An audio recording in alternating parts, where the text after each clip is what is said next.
नमस्कार, मी मेघनाज किचनमध्ये तुमचं स्वागत आहे। तर आज आपण इथं एक नवीन व खूप असं झटपट होणारं सँडविच बनवणार आहोत। तर आज आपण बनाना सँडविच बनवणार आहोत। तर व्हिडिओ आवडला तर प्लीज लाईक, शेअर, सबस्क्राइब करा। चला तर व्हिडिओला सुरुवात करूया। त्यासाठी मी इथं ब्रेड घेतलेले आहेत 2 आणि त्या दोन्ही ब्रेडवर मी इथं पहिलं बटर लावून घेत आहे।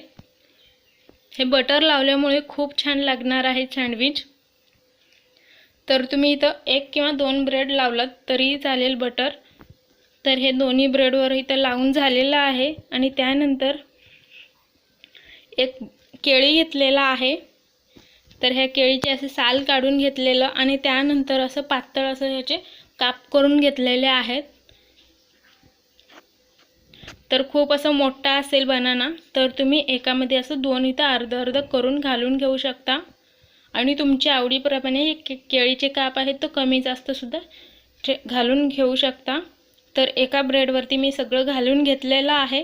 ह्याच्यावर थोडंसं मीठ असं सगळीकडे घालून घ्यायचं आहे। थोडंसं चाट मसाला ह्याच्यावर सगळीकडे शिंपडवून घ्यायचा आहे। तर तुम्ही तुमच्या आवडीप्रमाणे कमी जास्त घालून घेऊ शकता। थोडंसं काळी मिरी पूड मी इथं ह्या सगळ्यांवरती घालून घेतलेला आहे। तर आता हे दुसरा ब्रेड आहे तो ह्याच्यावरती असं ठेवून द्यायचं आहे। थोडंसं हलक्या हाताने दाबून घ्यायचं। तर हे सँडविच बनवण्यासाठी तयार झालेलं आहे। आणि त्यानंतर इथं एका तव्यावर बटर इथं तयार करून घ्यायचं आहे। तर बटर आहे तो पूर्ण असं गरम झालेला आहे।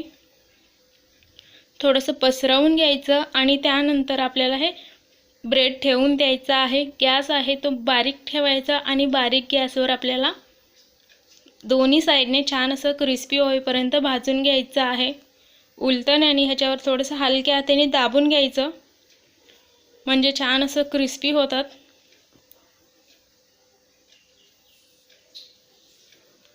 तर असंच दोन्ही साइडने क्रिस्पी करून घ्यायचं आहे।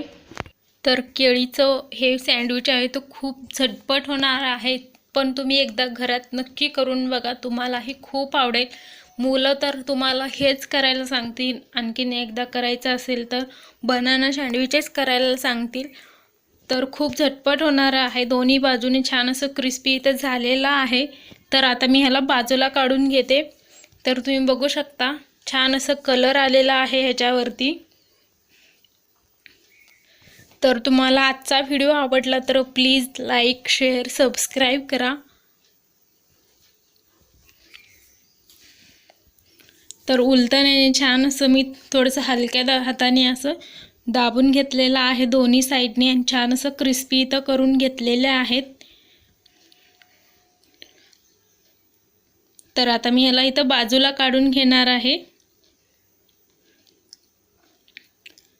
तर तुम्हाला इथं असंच खायचं असेल तर तुम्ही इथं असंच खाऊ शकता किंवा असं त्रिकोणी किंवा कोणत्याही आकाराने तुम्ही ह्याला कट करून घेऊ शकता। तर मी हिला असं इथं त्रिकोणी कट करून घेतलेला आहे। तर हे बघा आतमधलं सुद्धा खूप छान दिसत आहे। तर हे बघा तुम्ही बनाना इथं बघू शकता खूप छान दिसत आहे। तर हे खाल्ल्यावर तर खूपच भारी लागतं। तर तुम्हाला आजचा व्हिडिओ आवडला तर प्लीज लाईक, शेअर, सबस्क्राइब करा। पुन्हा भेटूया पुढच्या व्हिडिओमध्ये। तोपर्यंत बाय बाय।